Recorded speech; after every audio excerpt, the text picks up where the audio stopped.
socialist. Every time I look at them, my one eye says to the other eye, between you and me, something stinks. Oh. How bad is that?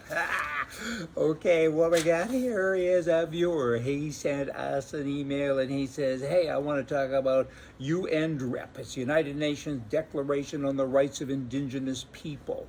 South Africa kind of had something like that where blah, blah, blah, blah. Anyway, I won't get into that because that takes hours and hours of what's kind of happened, but they are trying to do that in Canada.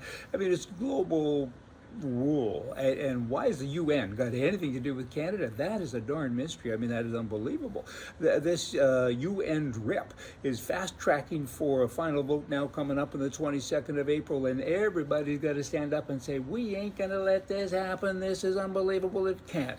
I mean, who are you people to say that it's not our land? You're going to give all of our land to the Indians? Are you kidding me? I mean, what? But that is what they're talking about. They say, and there's not even a legal definition for the word indigenous, right? But they're going to base all Canadian law on this now from the UN. I got a headache when I look at all this. I mean, what does it mean? Here's what it actually says. Indigenous people, Indians, have the right to the lands, territories, and resources which they traditionally owned, occupied, or otherwise used or acquired. That sounds to me like every Canadian's got to move to Minneapolis because you're giving it all away. Why? What are you doing? That's the dumbest thing I've ever seen. And stop it. I'm going to talk more about this as time goes on. The guy that wrote that letter to me, I'm going to talk to him some more in detail and get some more information, and I'll pass it along to you. Proposed legislation in Alberta, Canada makes it the province that says, hey, we're going to allow voters to recall their elected members of the Legislative Assembly recall. And then they go on to tell you how it can't happen, right? Recall. They say, we promised you during the election that we would get the right of recall. You're the boss, and you can fire people if they do a bad job. However, they make it so cumbersome that it's almost impossible.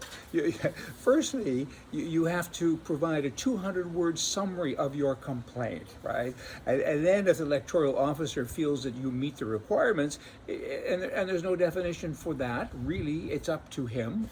And he's just a regular humanoid, so what's he going to decide, right? And then a petition will be approved, and then you must go out and you get signatures from 40% of the eligible voters in your riding within 60 days.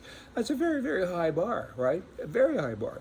And if you have enough valid signatures, then a vote is held to decide if the person should be recalled. It's clumsy, it's expensive, and it doesn't make any sense. And the government is so proud, they said, we'll put you in the driver's seat, all of you little people.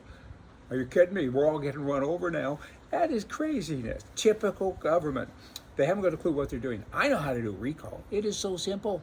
Every EDA, Electoral District Association, call it a riding, they have a board. And the board, for the most part, doesn't have any power. I mean, really what they're there for is to go out and raise money. I was on a board once and I left after 3 years. I mean, our MP was a fantastic guy, but I felt that I wasn't contributing because what am I doing here? All we do is raise money, and what for, right? I mean, you need more. The board, it should be a sought-after position, and the board should have the right to fire the elected MLA in Alberta and other places too. We're talking about Alberta right now, and that's the deal. That's the gig. And it'd be a covenant position. Everybody would want to be on the board now. So the people, it's now like a business. You have a board of directors, you have shareholders. The shareholders in this case are the citizenry. The board of directors, covenant position. You have to get elected. And then, of course, you have the CEO, who is the MLA. And if he does a bad job, if he lies, he cheats, and he does something you all don't like, you go to as a shareholder, you go to the board of directors, and they, in turn, will go to the guy and say, hey, and they get rid of him right away. You don't have to fool around for a year or two. Imagine government saying you have the right to recall, but when you look at it, you might as well wait till the next election. It's easier. The Conservative Convention, I've talked about it already. It was virtual. I watched 5 minutes. I couldn't stand it. I told you all that. More French and English and cha-cha. But you know what? Many people have written and say, well, okay, genius, what should he have said? And I said, what? He should say something profound that's to do with conservatism. Trillions of dollars have been spent on the, the Official Languages Act, French. Cancel it. It'd be controversial as heck. Cancel it. Why not? And save trillions of dollars and leave it in the pockets of the Canadians, and you'd get a lot of press over that, let me tell you. Conservative leader Aaron O'Toole said at the convention, wealthy Canadians must pay their share. He's a liberal, this guy. I mean, everybody should contribute, we get that. But so many people say that the rich don't pay taxes. That's baloney. I pay a lot I pay more taxes in 1 year than most people make in a lifetime. And the rich don't pay taxes? Give me a break. I mean, you know, why do they talk like that? I guess when you're born an idiot, you were made an idiot. Okay, this is from Derek Sloan. He wrote this in an email to people, and it was kind of cute with regards to his dissatisfaction with the Conservative Party in Canada.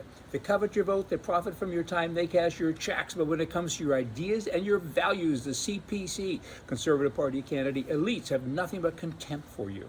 I agree with that. I do agree with that. They are both morally reprehensible and politically stupid. Hey, Derek, you're talking like me. Polls are showing that the more Aaron O'Toole does this, the more his poll numbers plummet.